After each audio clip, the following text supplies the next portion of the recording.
Uma ótima tarde a todos. Começamos agora a segunda edição do Agricultura BR desta segunda-feira, dia 9 de outubro, para todo o Brasil. Hoje uma data especial aqui para nós no canal do Boi, para você que nos acompanha no país e também países vizinhos pelas parabólicas, em todo o Brasil, pela Claro Net TV, nos canais 190 e 690, Sky 165 e 565, também pela internet, você acompanha no portal sba1.com e ainda nas mídias sociais. Estamos no Instagram, no Facebook, no YouTube, transmitindo ao vivo. Você também pode nos acompanhar no Paraguai pela TV por assinatura Neo TV. Sejam todos bem-vindos. Como eu disse, é uma data especial, tem convidados especiais no dia de hoje. Nós estamos aqui com o secretário de Agricultura, de Meio Ambiente do Mato Grosso do Sul, Jaime Verruc, conosco, o presidente da Federação da Agricultura de Mato Grosso do Sul, Marcelo Bertoni, da ProSoja de MS, André Dobache, obrigado por estar conosco. Também estamos aqui com José Augusto Foleto, pecuarista, ele que está aqui conosco, e também o Leonan Artiaga, que está conosco, ele que é do Cicobi União, e está aqui com a gente aqui no Agricultura BR de 9 anos, além do Matheus Pereira, CEO da Pátria Agronegócios, que vai estar com a gente virtualmente dentro de instantes. Olha, nós vamos falar hoje a respeito de cenários que são importantes para o desenvolvimento do agronegócio brasileiro e no Mato Grosso do Sul. Também vamos falar a respeito dos fatores econômicos e, primeiro, agradeço a presença de todos aqui com a gente, de estar aqui no canal do Boi. E eu começo perguntando aqui para o secretário Jaime Verruc, que está nesta tarde aqui com a gente, a respeito das ações, principalmente dessa que pode mudar panoramas logísticos e desenvolvimento do Mato Grosso do Sul e também de uma parte importante do Brasil. Estou falando da Rota Bioceânica. Boa tarde, Jaime. Seja bem-vindo. Muito boa tarde. Primeiro, já cumprimentá-lo aí pelos 9 anos da Agricultura BR. E, na verdade, nós temos aí um projeto importante que nós falamos que é um projeto para o Brasil, que é o projeto da Rota Bioceânica. Nós sabemos que o agronegócio passa por um momento importante, dado o elevado volume de produção, melhoria de produtividade, que é exatamente a questão da logística. Eu acho que nós temos duas questões fundamentais quando se fala em logística, é o conjunto de estradas e também a armazenagem. Mas quando nós olhamos para a questão da estrada, o Mato Grosso do Sul tem buscado desenvolver um trabalho em cima de ferrovia, mas hoje nós estamos trabalhando na Rota Bioceânica. Daqui a 2 anos, nós temos uma infraestrutura ligando o Mato Grosso do Sul aos portos do Pacífico já totalmente pronta, totalmente utilizável sob o ponto de vista de transporte. A gente pode até olhar, nesse momento nós estamos com a crise hídrica no Canal do Panamá, nós temos mais de 100 navios parados hoje no Canal do Panamá, que tem uma fila de passagem. E a ideia é que a gente crie um canal para o mercado asiático alternativo ao Canal do Panamá. E isso é a Rota Bioceânica. Liga Mato Grosso do Sul através de todo o norte do Paraguai, o norte da Argentina, chegando aos portos chilenos. E já é uma realidade, eu acho que é importante a gente colocar isso, é uma realidade no sentido de que todas as obras de infraestrutura já estão contratadas e no prazo de 2 anos elas estarão finalizadas. A partir daí nós teremos condições de levar os nossos produtos, tanto na exportação como importação de produtos chineses também para o estado de Mato Grosso do Sul. Então, acho que um grande desafio do agro continua sendo logística, que impacta diretamente na renda do produtor, e essa opção que o Brasil começa a fazer, começou isso há praticamente 4 anos atrás, com o marco regulatório das ferrovias, do investimento privado em ferrovias no Brasil. Essa é uma condição fundamental para manter a competitividade do agro no mundo. Muito bem, Jaime. E, Bertoni, essas situações, cenários que o Jaime acabou de nos destacar a respeito das possibilidades que ele abre, ele torna a produção sul-mato-grossense, de uma maneira geral, tanto da pecuária, tanto agrícola, de uma muito mais competitiva, tanto em relação às exportações, os embarques, mas também à recepção de alguns produtos que são necessários no desenvolvimento das mais diversas cadeias produtivas. Como que é a sua avaliação a respeito desse aspecto, levando em consideração os desafios que o produtor rural sul-mato-grossense hoje tem? Boa tarde. Bom, boa tarde. Já queria parabenizar também a Agricultura BR e todos os produtores aí, presidentes de sindicatos que estão nos assistindo. E dizer que o produtor ele vive com desafios todos os dias, desde quando acorda, né? Principalmente no campo hoje nós temos vários, né? Mas eu acredito também, como o Jaime disse, na Rota Bioceânica. principalmente eu acho que a gente precisa trabalhar muito também na hidrovia, a saída do porto ali para grãos, eu acho muito importante também esse trabalho.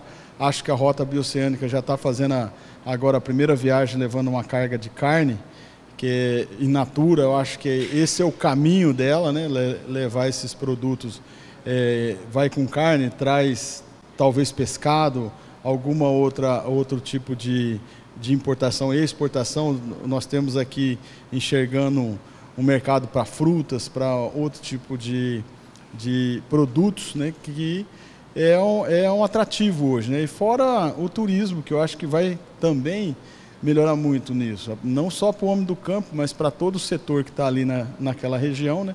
O desenvolvimento chegando a Porto Murtinho e também ultrapassando as fronteiras. Então é importante realmente trabalhar o modal ferroviário, mas também o hidroviário, que acho que a gente precisa avançar bastante, principalmente ali mesmo. Eu acho que o caminho hoje para Porto Murtinho vai ser essencial para nós. Vai diminuir aí o prazo de entrega para a Ásia. Nós temos aí uma boa vantagem se acontecer mesmo esse intercâmbio de comércio por essa rota. Muito bem, Bertoni. Antes de a gente continuar conversando aqui nos estúdios, aqui na área do Espaço Gourmet do Canal do Boi, eu vou fazer o seguinte, eu vou convidar o Matheus Pereira, ele que é CEO da Pátria Agronegócios, analista de mercados. Ele vai participar conosco, ele participa regularmente com a gente, está falando lá da Pátria Agronegócios em Goiânia. Deixa eu ver se ele já está aqui conosco. Se ele tiver, pode colocar na tela. E eu gostaria de questionar o Matheus Pereira a respeito dos aspectos de desenvolvimento do setor, do mercado, neste momento. O Matheus agora sim com a gente. Tendo em vista o que está acontecendo no cenário internacional, nós tivemos o ataque do Hamas a Israel. Israel é um grande produtor de fertilizantes, é um importante importador, petróleo está disparado no mercado internacional. Como é que você enxerga todo esse momento, Matheus Pereira, pensando também no setor e principalmente as expectativas que se tem para essa safra 23-24? Boa tarde, seja bem-vindo. Boa tarde, Fabiano, meu grande amigo. Boa tarde, Pedro Baixo também. Grande amigo, prazer estar contigo e todos os demais. E sendo bem temos sim o mercado ganhando uma nova escalada, né, com esse novo conflito que vem assombrar o mercado agrícola, né, de maneira secundária, pessoal. E sempre tem que lembrar que os envolvidos hoje, eles produzem basicamente matérias-primas que são usadas para produzir algo que nós importamos. Porém, assim como a gente viu na grande euforia dos conflitos da guerra entre Rússia e Ucrânia, uma região geológica muito próxima, onde Israel e Hamas entraram esse final de semana, a gente viu muito mais euforia do que na prática algum efeito nocivo ao nosso setor. A gente vê que de agora em diante, pessoal, a grande euforia se torna realmente aos Emirados Árabes, região próxima a Israel, próxima da zona de ataque, em especial o canal de Suez, a zona do escoamento da Arábia, o Golfo da Arábia, são regiões importantes para o escoamento, principalmente do petróleo. Petróleo que é sim matéria-prima de alguns nitrogenados, em especial o sulfato de amônio. Porém, a gente tem que lembrar quem são os grandes fornecedores do Brasil. Quando a gente fala de nitrogenados, a grande parte do produto exportado pelo Brasil vem da China. Então, para efeito prático, a Pátria não espera realmente um grande porte de fornecimento de utilização ao nosso país, apesar de que toda a euforia gerada no petróleo está respirando no setor. Euforia que ela vem funcionando o petróleo, principalmente diante dessa incerteza na maior área produtora do petróleo do planeta, que é o Oriente Médio, e respirando também na moeda. A gente tem o dólar em alta, consequência dessas euforias criadas por esse conflito, das incertezas que estão frente, porém, para efeitos práticos, caminhando no desejo da Brasil, a gente vê que possivelmente no Brasil deve passar um impacto na importação de subprodutos, em especial de fertilizantes, aqui no nosso país, onde os principais fornecedores são asiáticos ou norte-americanos ou até os russos, na questão do potássio. Tá certo, Matheus. Matheus, a gente já volta a falar, vou aproveitar e conversar com o André Dobache, presidente da ProSoja aqui do Mato Grosso do Sul. E, André, são aspectos importantes da área de produção, nós tínhamos o Jaime agora há pouco falando de logística, e enquanto nós estamos com o Brasil avançando, chegou até sexta-feira, de acordo com a própria Pátria Agronegócios, a 10,08% a semeadura da soja até sexta-feira. Aqui no Mato Grosso do Sul está avançando, o clima não está ajudando muito. Como é que você vê esse momento também de desenvolvimento da cultura da soja, que tem uma safra mais apertada em relação aos custos de produção? Boa tarde. Boa tarde a todos aí, Fabiano, parabéns à Agricultura BR, é sempre uma satisfação estar aqui com vocês. Bom, falando de soja, a gente não pode, em primeiro lugar, olhar para o Mato Grosso, né? Matheus, obrigado aí, estamos juntos. Matheus que acompanha o mercado, então o Mato Grosso está com uma semeadura bastante acelerada, nossos amigos lá começaram aí a todo vapor, né? Então tem muitos amigos nossos aí que já estão com mais de 60% da semeadura concluída lá no Mato Grosso, para não perder tempo e olhando para a segunda safra, já a janela de safrinha, né? Enquanto aqui no Mato Grosso do Sul, o produtor sul-mato-grossense ele até tentou semear na saída do vazio sanitário, no dia 15 de setembro a gente já viu aí produtores querendo começar a semeadura, mas em função de ventos muito secos e a temperatura muito alta, esse produtor acabou semeando aí 3, 4% da sua área e esperando as chuvas que aconteceram, graças a Deus, nesse último final de semana. Então a gente tem aí, de acordo com o Centec, uma parceria do governo do estado com a ProSoja, o Sistema FamaSul, nós tivemos entre 40 e 60 milímetros, quase que num geral aí no estado, né? E isso starta a semeadura. Então a gente tem pouco mais de 60 mil hectares plantados no Mato Grosso do Sul. Os nossos técnicos já mapearam aí ao longo da semana passada algo em torno de 70 mil hectares semeados no Mato Grosso do Sul, muito pouco, mas a partir dessa semana a gente acredita que essa semeadura ganha velocidade. E a gente realmente espera que o mês de outubro seja concentrada a semeadura, mais de 70% dessa semeadura concentrada no mês de outubro, o que faz uma bela perspectiva não só para a safra de soja, mas também para a safra de milho, segunda safra do estado. Muito bem, André. Trazendo aqui, Matheus, rapidamente uma última pergunta. Nós já estávamos vendo uma pressão nos preços internacionais da soja por conta da colheita norte-americana. Hoje, ao final do dia, nós vamos ter a atualização dos dados, dos números. Esse plantio brasileiro também agora já entra no radar para segurar preço de soja, ou seja, começa a colocar mais teto ainda no preço da soja brasileira? Bom levantamento, viu, Fabiano? E de maneira prática, né, essa época do ano é comum a gente ter essa pressão, né? É sazonalidade do mercado que a gente chama, né? Que são aquelas tendências que se repetem sempre na mesma época do ano. Essa época do ano é colheita norte-americana, plantio aqui no Brasil. E como bem o André disse, né, em exceção ao Mato Grosso, né, que teve um pontapé inicial de safra satisfatório, enfrenta alguns probleminhas, em especial agora no Vale do Araguaia, assim como o Paraná, que também teve uma aceleração de plantio um pouco satisfatória, no centro-sul do estado, né, centro-norte ainda muito seco, a mesma coisa para Rondônia.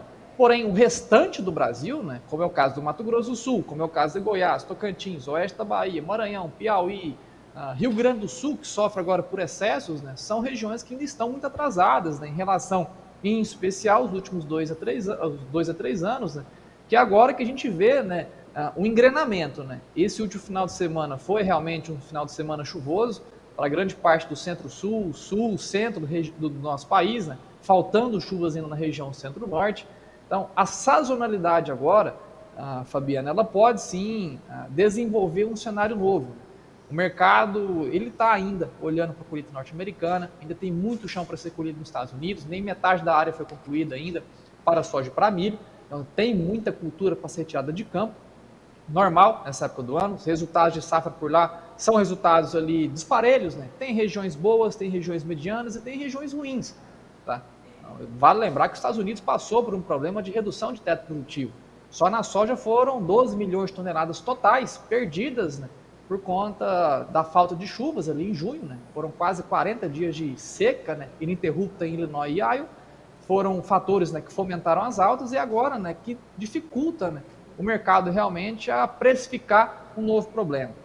Esse novo problema ele ainda não é aparente, Porém, né, temos no radar realmente, né, um El Niño em desenvolvimento aqui no Brasil, realmente algo que pode assombrar nós, né, na classe produtiva, de agora em diante, caso venha faltar chuvas, né, temperaturas se mantenham mais elevadas do que o normal nesse último trimestre do ano.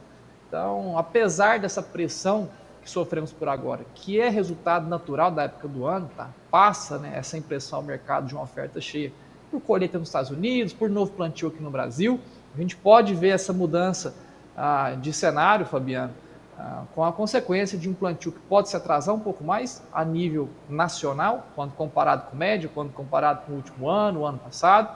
Porém, né, é algo que pode sim ser um complicador, né, de formação de teto produtivo aqui, não só para a safra de verão, como para a safrinha. Né? Vale lembrar que a segunda safra no Brasil ela pode ser sacrificada em termos diários, caso a gente não venha estabelecer, né, uma cultura de verão agora de maneira rápida, viu, Fabiano? Tá certo, Matheus. Eu agradeço sua participação aqui no Agricultura BR mais uma vez. Uma ótima tarde a você. Abraço a você, a todos aqui presentes e aqueles que nos assistem. Até logo. Até logo.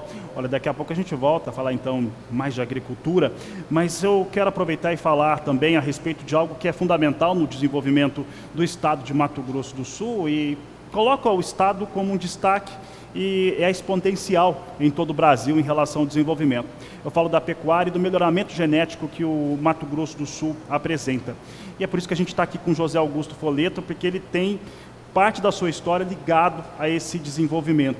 E Folleto, eu vou perguntar para você a respeito de como que esse setor, o Mato Grosso do Sul, que já até utilizou como de certa forma como propaganda, que era o maior rebanho, mas principalmente tem um rebanho que tem muito desempenho e que exporta esse desempenho para outros estados e também países. Como que você avalia esse momento do desenvolvimento sul-mato-grossense, colocando essa genética para várias partes do país e também países? Boa tarde, seja bem-vindo. Boa tarde, Fabiano. Boa tarde a todos os participantes aqui e você também que está nos acompanhando.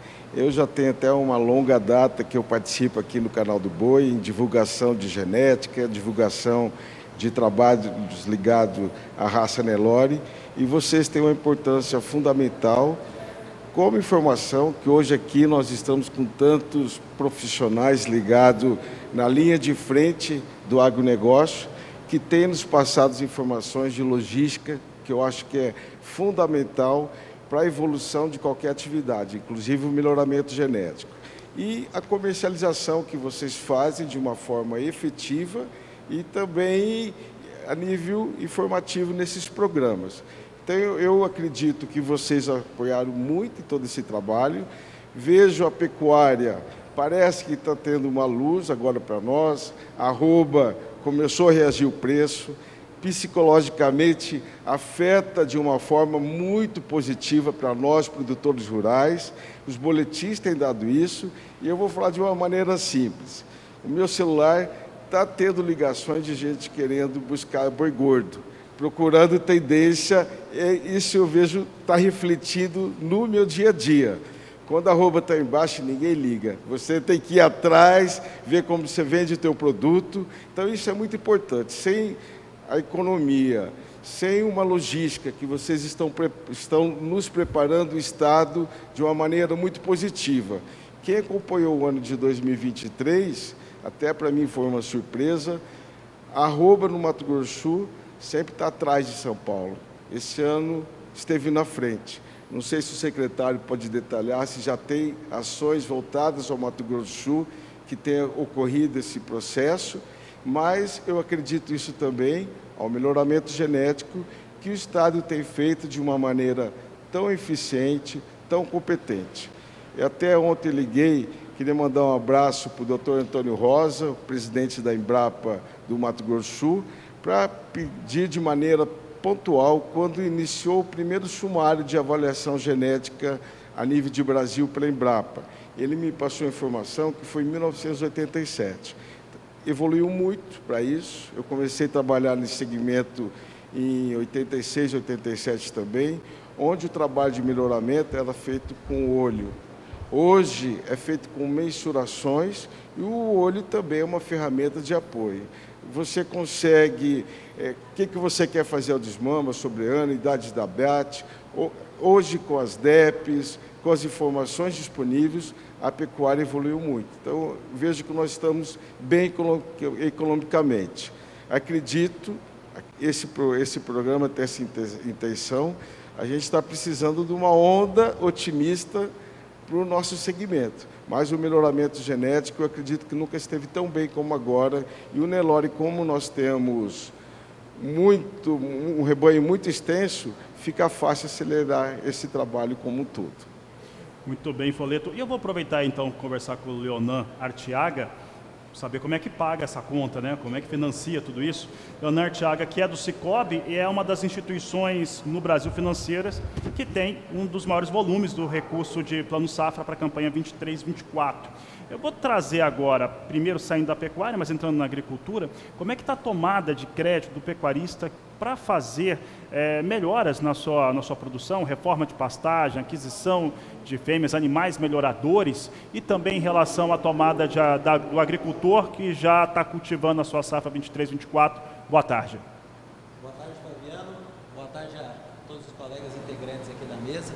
Parabenizá-los ali, né, por esses 9 anos. É um motivo de muita alegria para nós do Sicob União poder estar participando com vocês dessa data tão festiva, né? Parabenizar também o canal do Boi por esse momento. Trazendo o cenário, né, como foi nos colocado, a gente vê, sim, os nossos cooperados bastante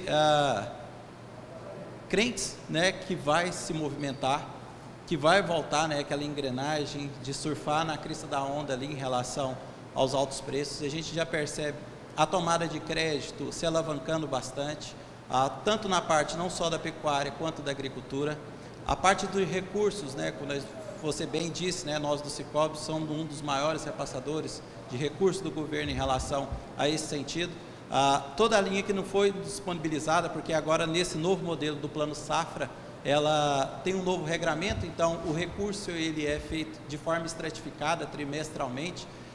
Assim que ele chega, ele é disponibilizado em questões de dia, semana, ele é todo utilizado. Então a gente vê sim, com bons olhos, com grande motivação, como foi colocado aqui pelo nosso colega, né, que é o que falta, né, mas o pessoal do MS em particular e MT, onde é a nossa área de atuação, vendo que o nosso agroprodutor está muito confiante nessa retomada desse crescimento. Tá certo. Eu vou aproveitar e fazer uma última pergunta, antes de ir para o intervalo, para o secretário Jaime Verruc. Essa situação, essa movimentação que foi citada pelo Folleto, comentado pelo Leonan, em relação ao ânimo do produtor rural. Nós temos visto várias ações no Estado, cadeias produtivas que estão eclodindo de uma maneira diferente, não só as tradicionais da bovinocultura, da soja, do milho, mas também até a entrada de citricultura no Estado. Como que isso tem sido trabalhado para que se tenha sustentação para essas cadeias produtivas? Acho que um ponto importante que o Estado passa por isso, né, é a agroindustrialização. Eu acho que quando você consegue avançar na agregação de valor ao produto, você consegue dar sustentação de preço e uma certa estabilidade de preço em relação àqueles produtos. Isso já vem acontecendo, por exemplo, na própria questão da cadeia do milho. O Mato Grosso do Sul era um estado exportador de milho. Hoje a gente já tem, só na área do etanol, de consumo de mais de 3 milhões de toneladas, suinocultura crescendo, avicultura crescendo também. E cria já um novo produto, que é o DDGS, dentro da cadeia produtiva, disponibilizando aos pecuaristas. Eu acho que todo esse movimento ele é extremamente salutar. Nós, inclusive, estamos trabalhando na questão dessa janela do milho, o incentivo à questão do sorgo, porque hoje nós temos um mercado de sorgo para o etanol. Acho que isso é extremamente importante também. A gente consegue criar novas alternativas para esse período da janela climática que nós temos. E eu acho que na pecuária é um ponto importante. Eu acho que eu falava isso há pouco, né? Eu acho que a eficiência da pecuária sul-mato-grossense, porque a princípio, quando nós olhamos, tá eucalipto tomando área de eucalipto, soja tomando área de pastagens, e todo esse movimento de redução do tamanho da área de pastagem do Mato Grosso do Sul, mas quando nós olhamos o quanto que o pecuarista sul-mato-grossense está sendo eficiente, e aí passa muito exatamente pela genética, pelo manejo, pela melhoria de pastagem, essa intensificação da pecuária sul-mato-grossense, e aí nós temos um programa que trabalha muito nessa linha, que é o Precoce MS, que remunera o produtor, que intensifica a sua produção, ela tem dado resultados excepcionais. Mato Grosso do Sul cresce o número de abate, e com o rebanho praticamente estabilizado. Então, a eficiência da pecuária sul-mato-grossense, e ela, nesse momento, não representa, nós estamos numa melhoria em termos de preço em relação a outros mercados, mas sabemos que hoje é um preço deprimido em termos de arroba, que não pagaria esse nível de eficiência que o próprio produtor tem desenvolvido. Então, a pecuária sul-mato-grossense também se posiciona de uma maneira muito clara e muito positiva, fazendo com que ela esteja inserida nessa lógica do mercado nacional e internacional. Acho que esse é um caminho. Nós estamos... O agro sul-mato-grossense, a pecuária sul-mato-grossense, ela tem demonstrado uma competência e que isso faz com que permaneça no mercado. Mesmo na situação de preços não adequados, ela consegue ter uma rentabilidade e permanecer no mercado nacional e internacional. Tá certo, Jaime. Bom, eu vou agradecer também já ao Jaime. Jaime vai ter um compromisso daqui a pouco. Vou aproveitar para pedir intervalo comercial. Jaime Verruc, obrigado pela sua participação aqui conosco. Na sequência, depois do intervalo, nós vamos conversar aqui com os nossos entrevistados a respeito de marco temporal. Vamos falar também a respeito dos custos de produção agrícola, como que está o cenário para a precificação da arroba do boi gordo e também como que o sistema financeiro tem trabalhado as questões de crédito de carbono. São alguns dos assuntos de logo mais no Agricultura BR, que volta já. Agricultura BR de volta ao programa especial de aniversário, 9 anos aqui do nosso programa aqui no Canal do Boi. E agora estou com nossos convidados, Jaime Verruc já nos deixou, vou sentar aqui então nessa poltrona. E nós vamos começar a falar de um assunto que é muito caro para nós, para o produtor rural, principalmente para os proprietários de terra, até por conta do cenário que ele nos trouxe. O fator do marco temporal foi debatido no STF, foi apreciado e foi derrubado. Ao mesmo tempo, nós tivemos o Senado Federal aprovando esse marco temporal. Eu gostaria que o Bertoni, que já participou conosco falando desse assunto, pudesse falar a respeito dos aspectos que nós temos hoje em torno da decisão do STF e o que pode até representar aquilo que foi votado no Senado. Bertoni. Bom, é um assunto realmente que causa para nós produtores um pouco de insatisfação. Nós, como FamaSul e CNA, e é importante dizer, eu faço parte de uma Comissão Nacional de Assuntos Fundiários, nós trabalhamos muito nesse trabalho do marco temporal. Mesmo com a modulação que o STF fez, eu sempre falo o seguinte, eu não concordo com o que o STF votou, mas como a Corte é soberana, eu aceito, mas não concordo. Mas na modulação do marco temporal, o que nós conseguimos, e aí um trabalho muito grande da senadora Tereza, junto com o advogado da CNA, fizeram um belíssimo trabalho. Se todos tivéssemos lembrado, nós perdemos o marco de 12, o marco temporal de 9 a 2, e naquele momento todos os que votaram contra não falaram em indenização, apenas 4 falou em indenização, o resto não, então nós tínhamos perdido a indenização. Na modulação, uma semana depois de um belo trabalho da Tereza, conseguimos ganhar de 6 a 5, dizer que é o melhor cenário, não é o que nós queríamos, mas conseguimos inserir a indenização justa e prévia, então já trouxe um diferencial que nós não tínhamos. E aí trabalhamos muito com a frente parlamentar, e aqui eu quero agradecer em nome do Pedro Lupion, esse apoio que ele nos deu, a nossa bancada toda, nossos senadores, a nossa bancada federal que trabalhou muito também nessa questão, conseguimos emplacar no Senado uma votação inédita porque tanto na CCJ nós conseguimos votar um regime de urgência, como em plenário votou-se um regime de urgência. Até então nunca tinha acontecido 2 regimes de urgência na mesma matéria e no mesmo dia. E nós conseguimos a aprovação do marco temporal dentro do Senado, importante trabalho lá dentro também, junto à CNA, toda a parte da RI, a frente parlamentar, todo mundo trabalhou fortemente para isso. Agora esperamos o veto do presidente. Eu acredito que ele vai vetar o marco temporal. E, ao mesmo tempo, ele vetando, hoje nós já estamos trabalhando, já estive em Brasília semana passada e devo ir de novo na próxima semana pós-feriado, trabalhando já para derrubada do veto. E ele vai para a sanção automaticamente. Mas na sanção automaticamente, nós temos certeza praticamente que o STF talvez entre na discussão. Não há um cenário muito fácil hoje de você imaginar isso, porque hoje se encontra a frente parlamentar, a frente da bancada da bala e a frente evangélica fazendo um trava-pauta. Isso é muito ruim para o governo. Se ele perde dentro da votação, nós derrubamos um veto, vai mostrar uma fragilidade maior ainda do governo. Mas um enfrentamento do Senado ao STF. Então eu acredito que possa ter aí um bom senso de repente, o STF não entrar nessa discussão. Esse é um cenário que nós estamos olhando, mas nós já temos uma PEC que a gente já colocou, já está em apreciação dentro da Câmara dos Deputados, que só fala do marco temporal.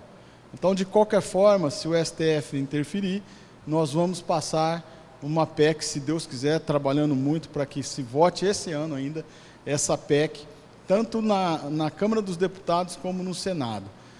Mas hoje, ouvindo uma entrevista do Jacques Wagner, até me surpreendeu, ele dizendo que talvez o marco e o pagamento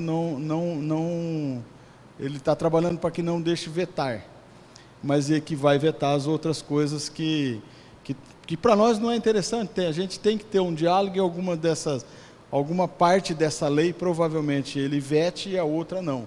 E aí sim, dando um contento para que se acalme os ânimos em Brasília e a gente consiga pelo menos terminar esse ano com alguma questão, alguma segurança jurídica no campo, que hoje nós não temos com a derrubada do marco temporal.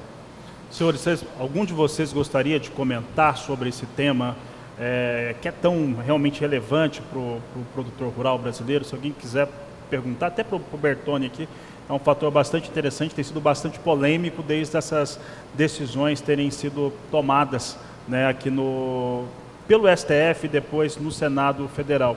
Mas um outro fator, Bertoni, é que nós temos um cenário no qual também o governo brasileiro, as contas públicas, não teriam condições de cobrir os recursos que foram decididos, inclusive na modulação do STF, e que curiosamente foi escrita pelo Alexandre de Moraes. Infelizmente, aí é um outro cenário, e aqui é importante dizer, o marco temporal não afasta o direito dos povos originários, como todo mundo fala que afasta. Dentro do Estatuto do Índio, no artigo 17, diz que a qualquer tempo eu posso criar novas reservas e ir pagando, só que aí indenizando, não como da forma que está sendo feita hoje, que é a expropriação direta. Então, assim, de qualquer jeito, a gente continua preservando o direito dos povos originários. Eu sempre falo, eu não entro no mérito se ele tem muito ou pouco. O que eu entro é que o meu produtor tem que ser indenizado. Mas, dito isso, nós fizemos um estudo que retiramos de dentro do site da FUNAI, e nós identificamos, era 10.850.000 hectares, aí teve no feriado, acho que do Dia do Índio, mais 6 áreas homologadas, baixou para 9,2 milhões de hectares no Brasil inteiro. No Brasil inteiro não, em 21 estados que nós tínhamos problemas.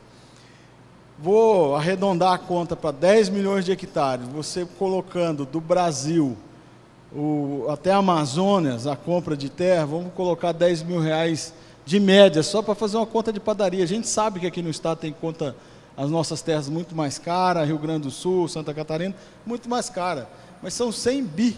Eu não sei de onde que vai vir esse dinheiro.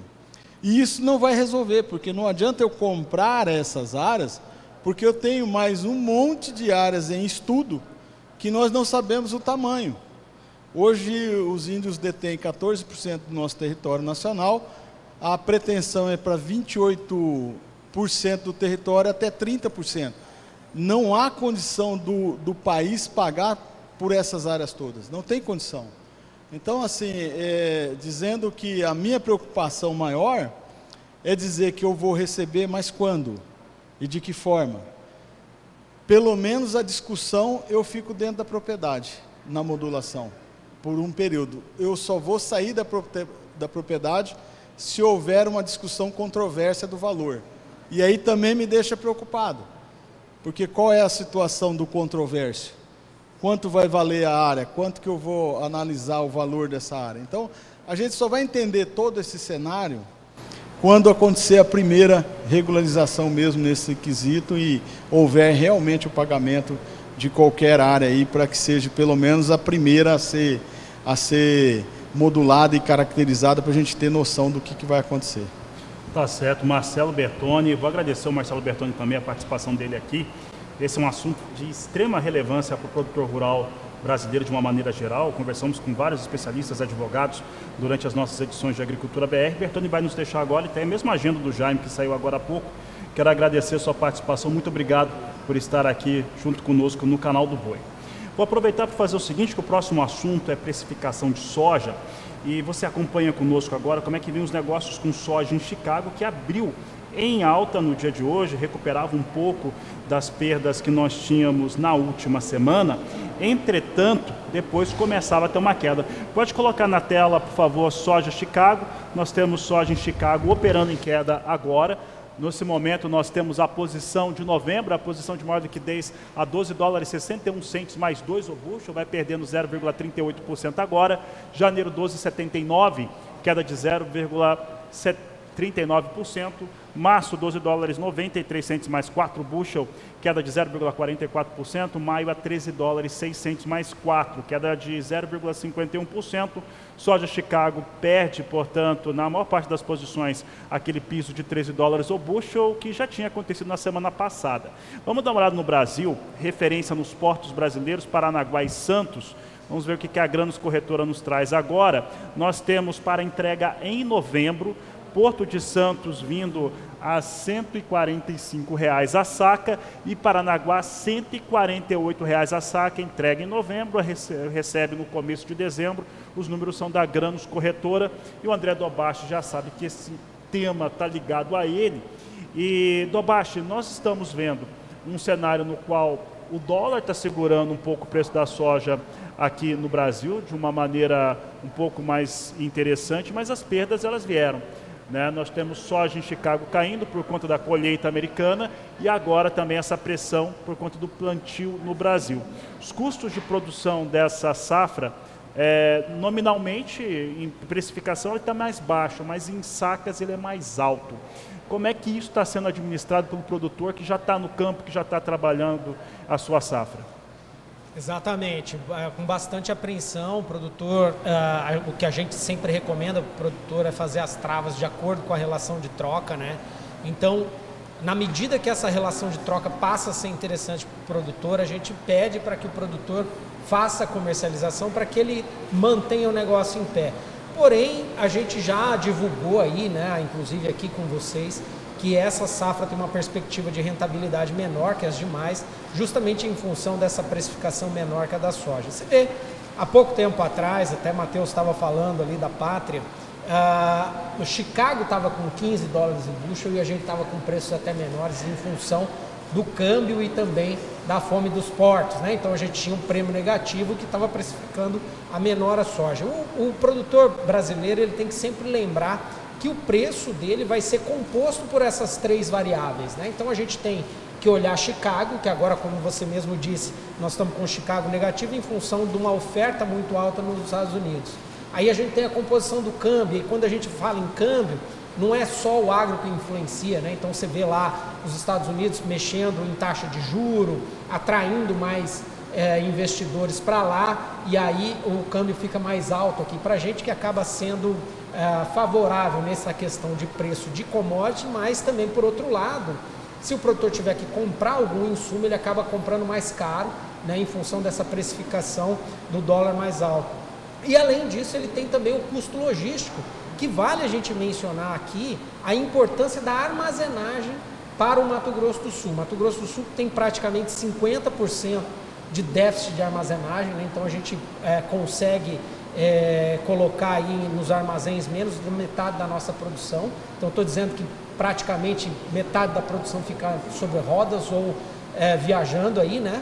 Então, a armazenagem ela é muito importante para que você possa amenizar esse problema logístico e não ter esse problema dos portos aí precificando para baixo o seu produto. Então, é um cenário que sempre vai ser influenciado por essas três variáveis. Esse produtor do Mato Grosso do Sul, rapidamente, André, como que ele está comercializando a soja que ele tem da 22-23 e essa da safra 23-24 que ele começou a cultivar? Exatamente, o 22-23 teve uma comercialização mais acelerada, a gente teve preços melhores aí, inclusive com o dólar a 15, o Chicago a $15 o bushel, a gente teve um avanço na comercialização, agora cai um pouco, o produtor está interessado nesse dólar que está um pouco mais valorizado, então a safra 22-23 continua sendo comercializada de maneira lenta, porém contínua, né? E para a safra que vem, o produtor fez bastante trava, mas ainda uma comercialização muito lenta, que não chegou ainda a 30% da próxima safra. Tá certo, André.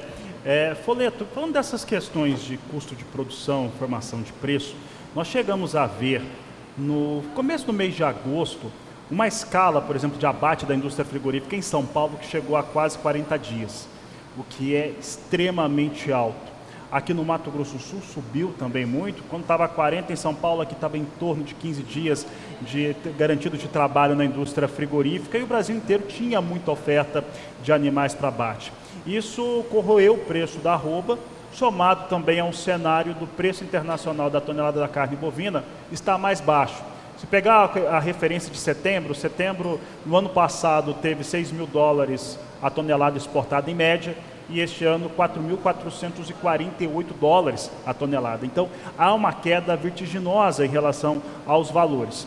Entretanto, nós vimos um enxugamento, essas escalas recuaram muito, hoje não chega a 8 dias em São Paulo, aqui no Mato Grosso do Sul 4, Mato Grosso também está abaixo de 5 dias, então nós temos uma oferta menor. Preços melhoraram, mas o pecuarista, ele que começou um ano já um pouco chateado de uma maneira geral e com uma oferta também grande de fêmeas em abate, ele vinha num cenário que ele estava mais desmotivado.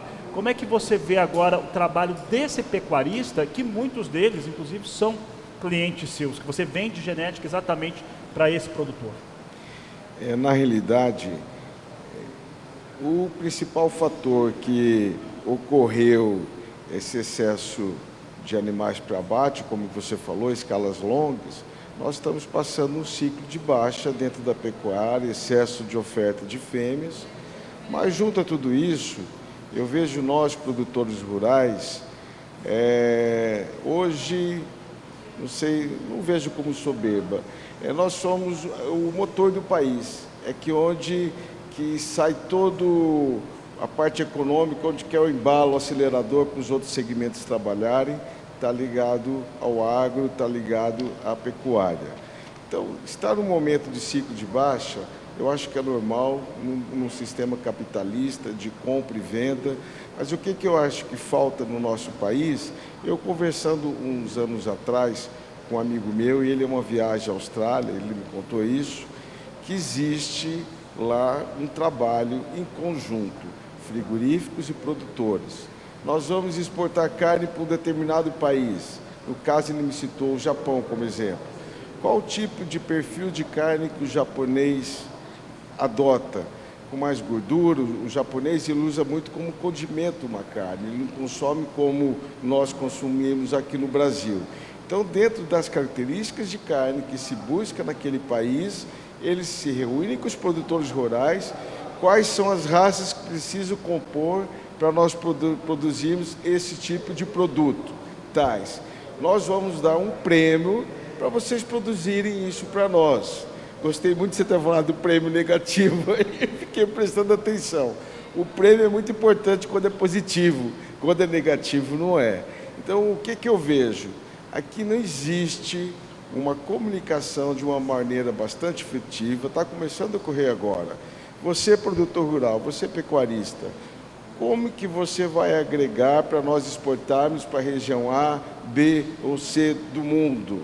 Então, nós continuamos com a carne mais barata, com a tonelada mais barata no mundo, eu acho por falta dessa união. Hoje o produtor tem condições de fazer isso, tem condições de fazer um trabalho nesse segmento, e isso poderia amenizar as nossas crises. Porque, como você falou, agora está com escala curta, vai ter uma tendência, parece uma tendência de alta, não sei até que quanto, mas o produtor, o pecuarista, de modo geral, está passando uma situação muito difícil. Principalmente quem fez uso de custeio há 2 anos atrás, que era outro valores na pecuária, de 30%, 40% maiores valores, hoje tem que pagar a conta em valores menores, e quem nos acompanha aqui, os créditos também estão mais reduzidos. Está sendo mais difícil a liberação dos créditos, então estamos passando um processo de dificuldade sim. Mas eu vejo o produtor rural, ele batalha, ele luta, não desanima.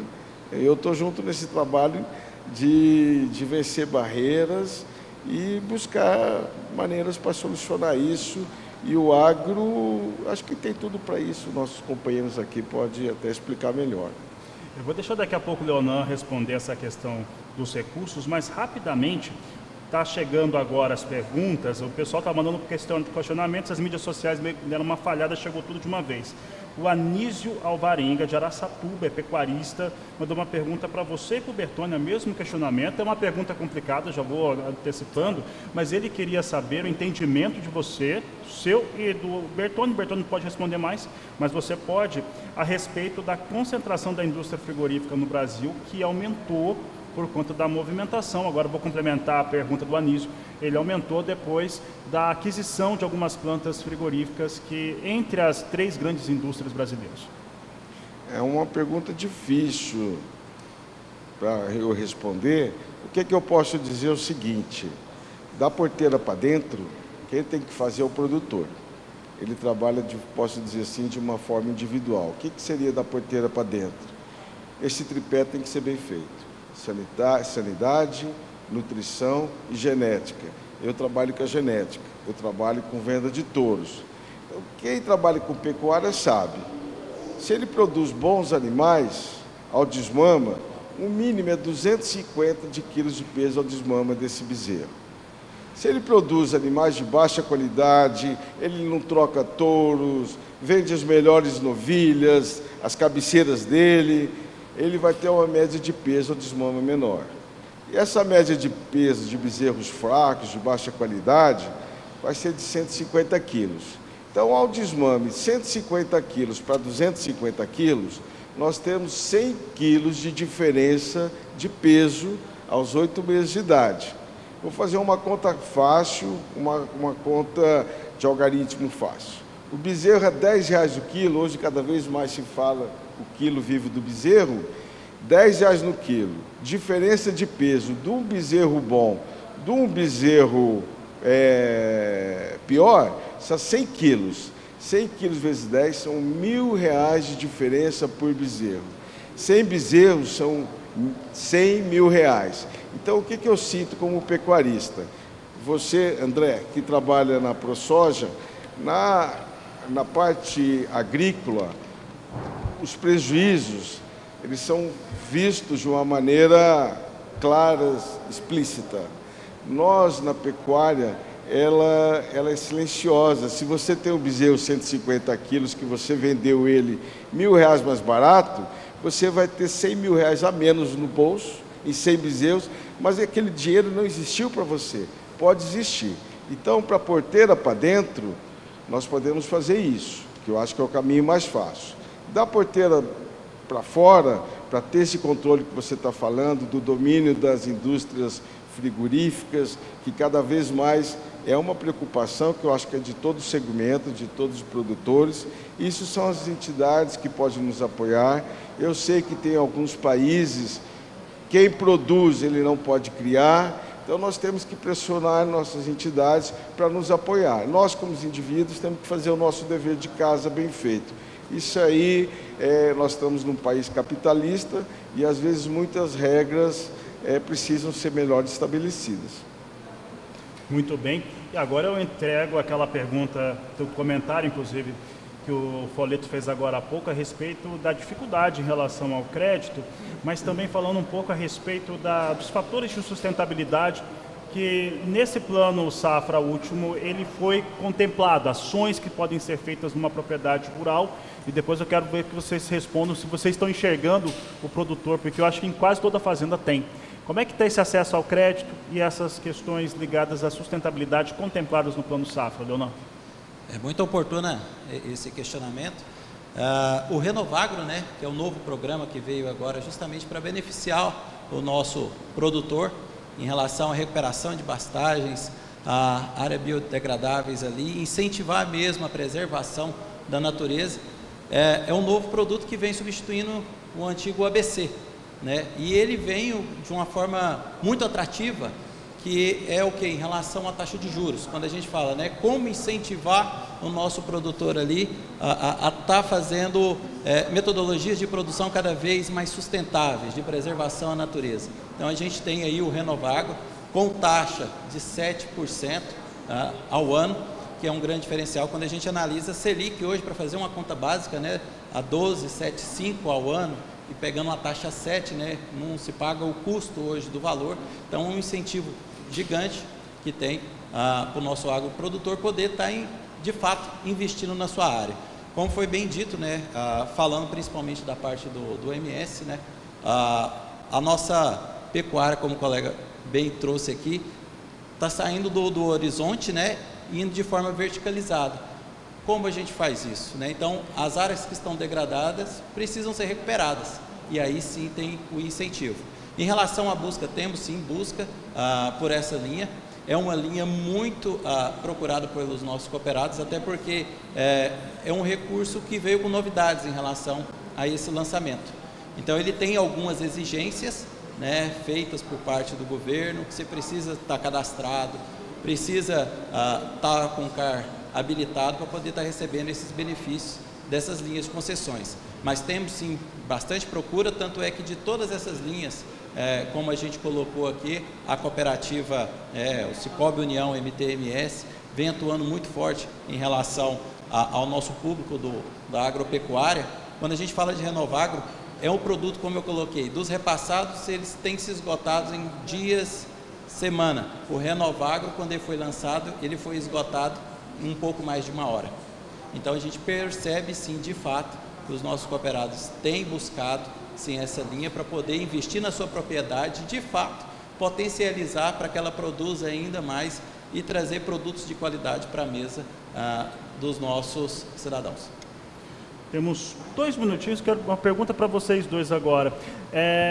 Produtores rurais, de uma maneira geral, os proprietários, eles têm práticas sustentáveis na sua propriedade e estão executando isso há anos. A questão é comprovar na instituição financeira que ele faz isso. Como que ele tem feito isso? Como que isso é possível, Folleto, Rodobacho? Fiquem à vontade para responder, por favor. Bom, excelente pergunta, Fabiano. Assim, do ponto de vista do produtor sul-mato-grossense, vou falar pelos grãos, né? Eu acredito que a gente explicita essa ação no plantio direto, nas boas práticas de semeadura, de defesa de cultivo, de colheita, falando um pouco de profissional na parte social, toda a relação trabalhista, né, bem formalizada junto a sindicatos, e a preocupação ambiental como um todo, isso sendo praticamente uma regra de governança dentro da fazenda. Então a gente percebe no Mato Grosso do Sul uma preocupação muito grande em manter os protocolos sociais, ambientais dentro da governança, fazendo com que o sistema de produção caminhe para uma sustentabilidade natural que é característica do produtor sul-mato-grossense. E isso a gente vai tentar comprovar de uma maneira mais incisiva. Agora a AproSoja criou um termo de cooperação técnica com a Associação dos Produtores de Algodão, a AmpaSul, onde a gente vai certificar num projeto inédito todos os coatonicultores que fazem uso também da soja no sistema de produção integrado. A gente vai certificar aqueles que já são certificados para o algodão, vamos certificar a soja dele e comprovar assim a sustentabilidade de produção dessa soja. A ideia é que a gente faça nessa safra 23-24 para esses cotonicultores sul-mato-grossenses e já dessa experiência saia a certificação da cadeia como um todo para a próxima safra e assim a soja sul-mato-grossense passa a ser sustentável a partir de 2024. Maravilha. Folleto, mesmo questionamento a respeito de como que o pecuarista está conseguindo, que ele sempre praticou práticas sustentáveis, e como comprovar? Eu vejo o seguinte, a pecuária, nesse aspecto, ela está caminhando num caminho bem tranquilo. Por quê? Hoje, cada vez mais se fala em bem-estar animal. E bem-estar animal passa por boas práticas em todos os sentidos. A maneira como você lida com o gado, os EPIs nas fazendas com seus funcionários, sobreamento. Hoje tem trabalho que mostra animais que têm esse calor que tem feito a nível de Brasil todos os últimos dias, áreas que têm sobreamento e áreas que não têm sobreamento, o ganho de peso é um diferencial muito grande em função do estresse térmico que é provocado nos animais. Então eu vejo a pecuária muito atualizada nessas partes ambientais, de bem-estar animal, e quem não está tem buscado informações. Como eu volto a dizer, esses debates que vocês aqui no Canal do Boi, que a Agricultura BR coloca, se a pessoa ainda não está ligada a isso, eu tenho certeza que ela vai buscar informações, técnicos, para ajudá-lo na sua atualização.